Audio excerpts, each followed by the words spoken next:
Kalau maksud Pak Jokowi itu Pak SBY sama Mega. Dalam konteks kearsipan negara, mereka terlibat. Saya bisa pertanggungjawabkan ini di kantor polisi, kantor kejaksaan, kantor kehakiman, fakta kalau saya bicara. Punya bukti secara konkret? Saya mengatakan, Ibu Mega aktor terbesar dalam memompa kemarahan publik terhadap ijazah palsu atau asli.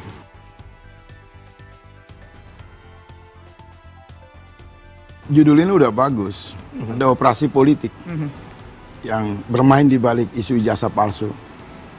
Dan saya terlibat langsung dengan para aktor-aktor itu secara dekat dan punya banyak bukti. Bahkan masih malu-malu mau disebut namanya. Kalau maksud Pak Jokowi itu Pak SBY sama Mega. Kalau diletakkan pada kerangka perdebatan soal kearsipan. Jadi apakah Mega terlibat? Apakah SBY terlibat dalam konteks kearsipan negara? Mereka terlibat. Apa yang membuat sejauh mana keterlibatan itu punya kebutuhan untuk menggoreng? Ya juga jauh menggoreng. Ibu Mega kan banyak menyindir. Pak SBY juga banyak bermain politik lempar batu sembunyi tangan. Di satu sisi anak buahnya komporin bongkar ijazah palsu, tapi di sisi lain Gibran dengan Pak SBY itu mesra dalam rangka meloloskan AHY masuk kabinet. Jadi memang ini anomali. Tapi kalau bicara soal Jokowi mengatakan ada aktor besar terlibat, tidak usah Jokowi lah. Jokowi baru saja itu. Kalau saya mengatakan orang yang bertanggung jawab terhadap kegaduhan ijazah palsu itu dalam konteks mantan presiden. Karena pada saat Presiden Jokowi mencalonkan itu SBY. Dalam konteks keterwakilan partai politik, itu Ibu Megawati. Kalau kawan-kawan ini bisa ketemu Ibu Megawati, minta arsip, jasa fotokopi, lalu disinkronkan dengan milik Pak Jokowi, ini semua selesai. Tapi Ibu Megawati menutup pintu. Padahal yang menggunakan ijazah Pak Jokowi itu Ibu Megawati. Kenapa dia menutup pintu? Karena dia ingin menggoreng satu dendam politik berkelanjutan, yang sama dengan kasus Senturi.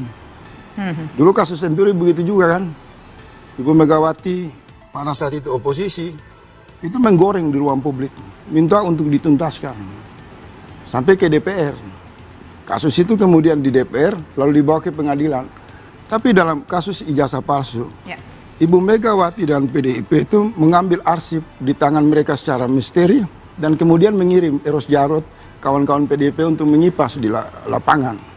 Maka bukan hanya Jokowi yang menilai SBY maupun Ibu Megawati terlibat, tapi akal sehat publik menjelaskan secara terang bahwa berdasarkan asumsi akal sehat saja atau fakta apa kemudian? Apa bukti yang Bang saya Faisal bisa punya? pertanggungjawabkan ini di kantor polisi, kantor kejaksaan, kantor kehakiman, fakta kalau saya bicara. Punya bukti secara konkret? Coba lihat kalimatnya dalam konteks kearsipan negara. Ijazah itu adalah arsip PDIP, arsip KPU, arsip pemerintah. Siapa pemangkunya pada saat itu? Ketua umumnya Megawati. Kenapa kegaduhan ini berlanjut? Ibu Megawati tidak membantu Roy Surya untuk membuka ini loh, ada arsip loh, fotokopi. Kenapa tidak dibuka fraksi PDIP di DPR dalam rangka untuk membuat satu penyelidikan berdasarkan pendekatan politik formal? Lambannya, tersumbatnya, dan sindiran-sindiran Ibu Megawati, saya mengatakan Ibu Mega aktor terbesar dalam memompa kemarahan publik terhadap ijazah palsu atau asli. Nah, saya menggulir ini konsisten sejak ijazah ini disuarakan di ruang publik. Dalam rapat-rapat terbatas dengan Bang Roy Surya, dengan kalangan Refli Harun, saya berkali-kali mengusulkan, gak usah gaduh. Bikin surat ke Ibu Megawati, mohon izin untuk mengambil arsipnya aja. Supaya apa? Supaya publik bisa mendapatkan keterlibatan pengguna arsip itu. Tapi kan arsip ini kemudian menjadi heboh lagi ketika diambil dari Dian Sandi yang orang Kalau baca undang-undang politik, ini betul. Kalau baca undang-undang politik itu jelas di sana disebutkan partai politik bertanggung jawab dan harus bersifat transparan. Jadi penggunanya itu adalah Ibu Megawati, pemiliknya adalah Pak Jokowi. Nah, jadi aktor-aktor ini saling terlibat di dalam klik dan intrik politik. Tapi sekarang saya mau memberi dukungan moral kepada sahabat saya Bang Roy saya senang bahwa Pak Jokowi sudah menyiapkan mental yang kuat untuk membawa masalah ini ke jalur hukum. Maka menurut saya semua tafsir politik ditiadakan, saling ngejek, saling hujat, nggak usah. Kalau memang punya fakta-fakta yang kuat, masuk ke jalur hukum. Apalagi temuan dari berdasarkan basis penelitian.